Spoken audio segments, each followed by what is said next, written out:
খুলনা বিভাগীয় trunk lorry শ্রমিক ইউনিয়নের সাধারণ সম্পাদক আলী আজিমের গ্রেফতারের প্রতিবাদে দ্বিতীয় দিনের মতো কর্মবিরতি পালন করছেন শ্রমিকরা।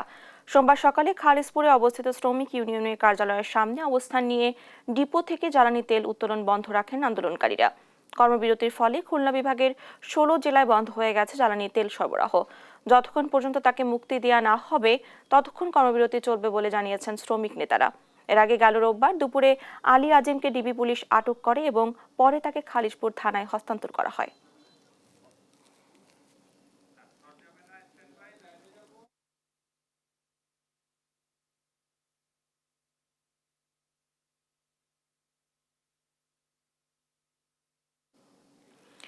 এই বিষয়ে জানাতে সরাসরি যুক্ত হচ্ছেন সহকর্মী নূর ইসলাম রকি। রকি, সেখানকার বর্তমান পরিস্থিতি কেমন দেখতে পাচ্ছেন, আমাদের বিস্তারিত জানাবেন। খুলনা বিভাগীয় ট্যাঙ্ক লরি শ্রমিক ইউনিয়নের যে সাধারণ সম্পাদক আলী আজিম, তার কিন্তু দুপুরে জামিন হয়নি। আদালত তাকে কারাগারে প্রেরণ করেছে, যার ফলশ্রুতিতে শ্রমিক ইউনিয়ন নেতৃবৃন্দ কিন্তু তাদের যে পূর্ব নির্ধারিত বা বহাল যে কর্মবিরতি সেটা কিন্তু অব্যাহত রেখেছে। এবং এখনো কিন্তু খুলনার যে পদ্মা, মেঘনা, যমুনা যে তিনটি ডিপো আছে, এই তিনটি ডিপো থেকে কোনো ধরনের কোনো তেল কিন্তু উত্তোলন করা হয়নি, যার ফলে কিন্তু খুলনা বিভাগের 10 জেলা সহ বা বৃহত্তর খুলনার প্রায় 16টি জেলায় কিন্তু তেল সরবরাহ বন্ধ আছে। এবং এতে কিন্তু বিপাকে পড়েছে কৃষক থেকে শুরু করে পেট্রোল পাম্পের মালিকরা।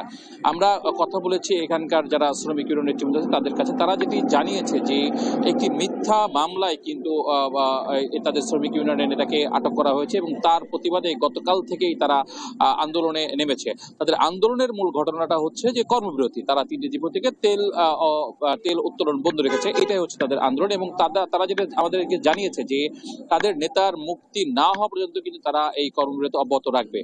আজকে সকালে কিন্তু সেক্রেটারি আলী আজিমকে আদালতে ওঠানো হয়েছিল, কিন্তু আদালত তাকে জামিন নামঞ্জুর করে কারাগারে পাঠিয়েছে। তারপর এখানে যারা শ্রমিক আছে তারা যে সিদ্ধান্ত নিয়েছে যে তাদের যে কর্মবিরতি অব্যাহত থাকবে। আমরা একটু বলে রাখতে চাই যে গতকাল কিন্তু এই খুলনার যে কাশীপুরস্থ যে এলাকায়, এই এলাকায় কিন্তু রাস্তায় ট্যাঙ্কগুলো অবরোধ করা ছিল, পরবর্তীতে আইন শৃঙ্খলা বাহিনীর সহযোগিতা কিন্তু সেটা অপসারণ করা হয়েছে।